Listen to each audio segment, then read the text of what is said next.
dans le centre de Paris. Donc n'hésitez pas à partager ce direct, à suivre notre compte TikTok.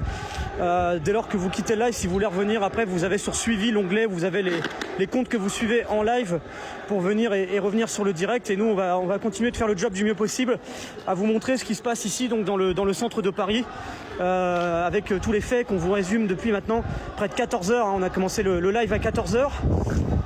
Et la tension, donc ici, oui, c'est en France, hein, c'est dans le 10e arrondissement de Paris. Vous voyez ce véhicule.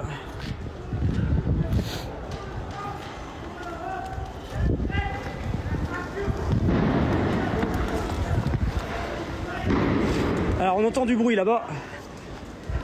Attendez, on va aller voir ce qui se passe. De toute façon que ça chauffe un peu de l'autre côté là. Il y a 2 points, hein, exactement. On va essayer d'aller jusque là-bas, vous montrer ce qui se passe. 10e arrondissement, rue du Faubourg Saint-Denis, croisement rue d'Anguin. C'est pas très loin de la gare de l'Est, gare du Nord, place de la République. Bon, alors voilà, on va aller vous montrer un peu ce qui se passe un peu plus haut. Où il y a les policiers qui interviennent également de l'autre côté.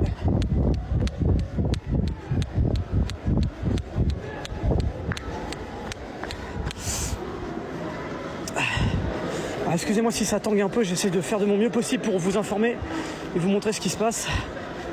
Merci pour votre compréhension et votre indulgence. J'espère qu'on fait du mieux possible pour vous montrer ce qui se passe ici.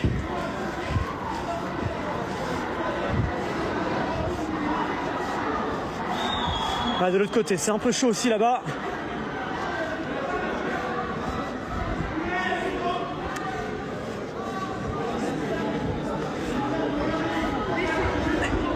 Plusieurs barricades, une autre barricade hein, qui est allumée ici.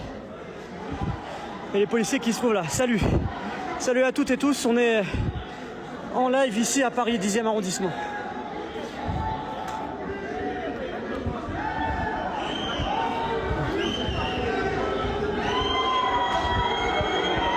Alors ça se tend là, il y a un nouveau DG de projectile.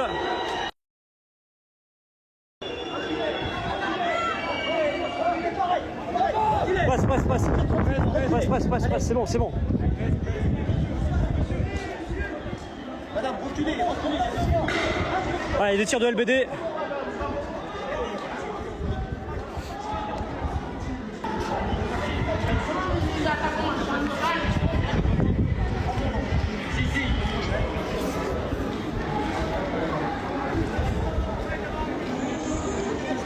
Attends, je vais mettre mon chargeur en même temps.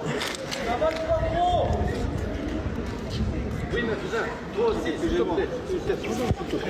Nous, c'est des gars, chercher la merde pour rien. Mais tu vas chercher la merde, t'en prends pas un feu, frère. Tu vois, il te remplit chez toi. Ah, vas-y, va pousser ta merde, ton pistolet, reviens encore après. Calme-moi, toi aussi, calme-moi. C'est bon, ouais, c'est bon. Oui, c'est en direct, c'est à Paris. C'est à Paris, il est 17h07. Si vous nous rejoignez toujours ici dans le 10e hein, à Paris, on va vous faire un résumé des faits dans quelques instants.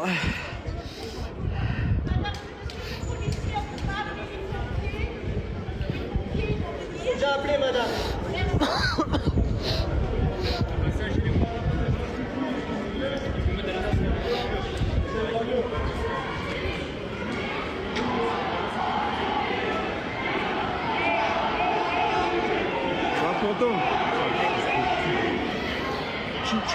Tu peux avancer un petit peu si tu veux sur le montage et tout, et on voit ensemble pour la voix juste après. Je fais au mieux dès que je termine, je regarde tout de suite.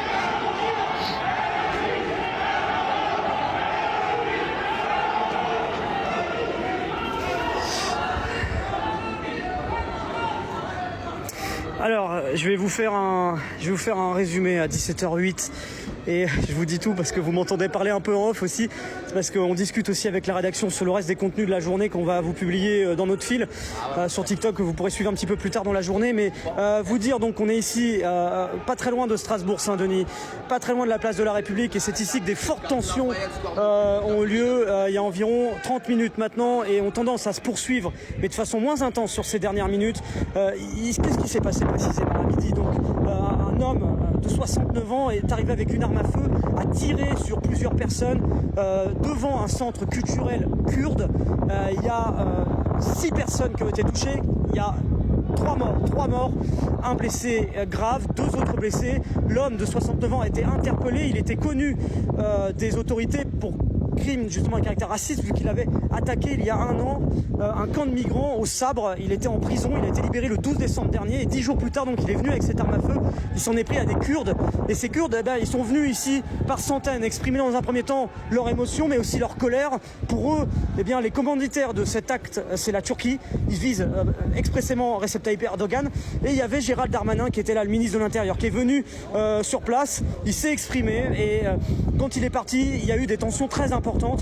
Des manifestants ont tenté de forcer le cordon de police, il y a eu des jets de projectiles, les policiers ont tenté tant bien que mal de protéger les lieux, protéger la scène de crime et à la fois au second plan de faire face à des jets de projectiles extrêmement nombreux ici dans le centre de Paris et donc là ça s'est transformé en tension très importante là sur ces dernières minutes. N'hésitez pas encore une fois à suivre notre compte TikTok, on va être en live une partie de la soirée pour développer les événements ici. En tout cas le temps que ça dure on sera en live pour vous montrer ce qui se passe, donc suivez notre compte pour avoir les derniers éléments, les dernières informations ici depuis Paris, rue d'Anguin, exactement 10e arrondissement.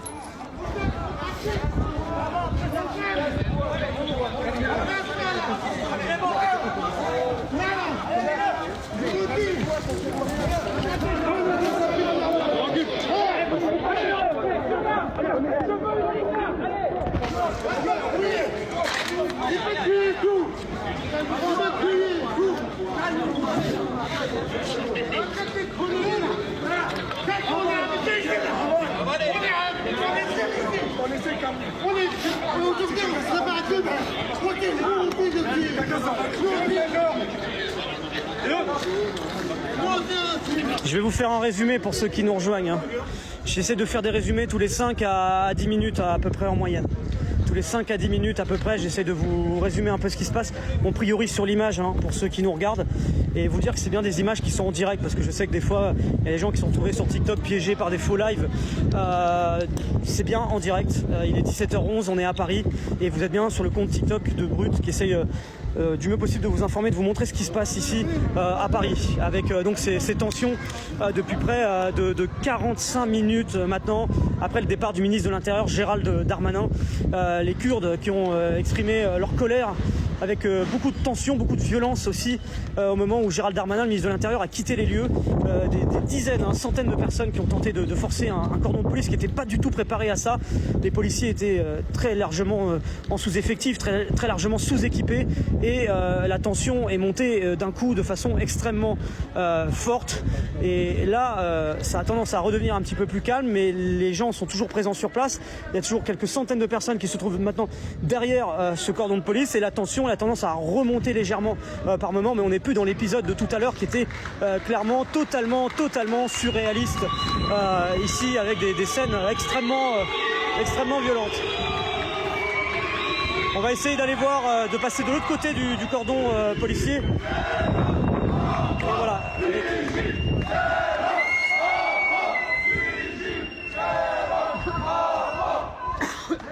Le PKK, c'est seul défendre le peuple kurde au monde. Shengal, il était, grâce à le PKK, Shengal était sauvé. Contre qui? Contre Daï, Charlie Hebdo. Toujours les Kurdes, ils étaient là pour vous tous. Et la France, il fait quoi pour les Kurdes? Dis-moi,